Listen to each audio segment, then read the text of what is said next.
While Bubba Wallace had a strong second half of the 2022 NASCAR Cup Series season with his average finish near the top of all drivers, his lasting impression on a number of fans, including some of his biggest supporters, was the ugliness he displayed at Las Vegas, both on and off the track. NASCAR suspended the 2311 racing driver for a single race at Homestead. Last weekend in the LA Coliseum, the 29-year-old driver had a fast car, dominated up to the intermission, and stayed up front late until he didn't. Austin Dillon spun him and ended his chances at winning with just 7 laps to go. Unhappy, Wallace responded and showed his displeasure the next time the number 3 drove by. The broadcast didn't talk about it, but the penalty report after the race showed that Wallace had been penalized for his behavior. And based on the ruling, fans have to wonder if the sanctioning body plans to be more severe in its enforcement of rules in 2023 than it has in years past.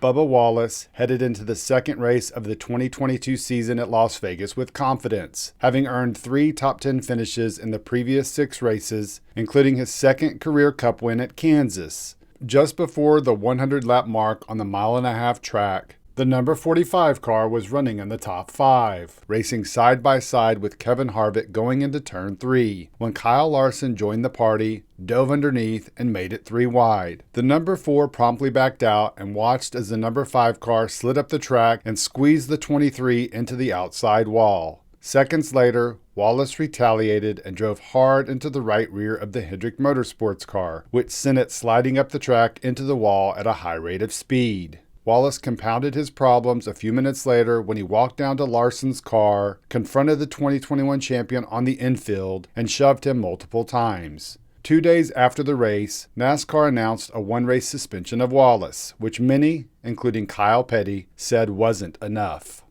That's what I say. He should have been suspended for the rest of the year. Wow. Rest of the year. Okay. He drives for Denny Hamlin, who has been vocal about safety. His teammate, the only reason he's in the 45 car is his teammate's career was all but ended because of an accident in this car that the drivers have vocalized that it needs to be safer. He turns a guy in the right rear into the outside wall intentionally. Steer and brake, that's laughable. Okay, turns a guy into the outside wall, then walks across the racetrack. First, you intentionally wreck somebody. That's a suspension. He's walking across the racetrack and cars are going by him on both sides. That's not safe. That should be another suspension. Physically confronts a driver, shoves him. That's a physical confrontation. If I do that on the sidewalk, I'm in handcuffs somewhere. Last Sunday, the 2023 NASCAR season got underway in the clash at the Coliseum. The number 23 Toyota Camry looked strong throughout the weekend, finishing second in his heat and carrying that speed into the main event, where he led the field into the intermission. Wallace stayed up front in the race's second half and was contending for the lead late until Austin Dillon got tired of beating and banging with the 2311 racing car, ran out of patience, and sent him for a spin. Wallace had to sit until the rest of the competitors cleared him before he could turn his car around. He did just that and waited just a few seconds for the Richard Childress racing car to make its way around the short track under caution. Once Dillon arrived, Wallace drove down in front of him, and the number 3, having nowhere to go on the tight quarter-mile track, ran into Wallace's door, trying to avoid the inside wall. It was, at most, a couple of contacts in a 3-second exchange before the number 23 pulled ahead and drove away. After the race, Fox showed a frustrated Wallace sitting in his car, understandably disappointed with the result, knowing a top 5 finish had been taken away.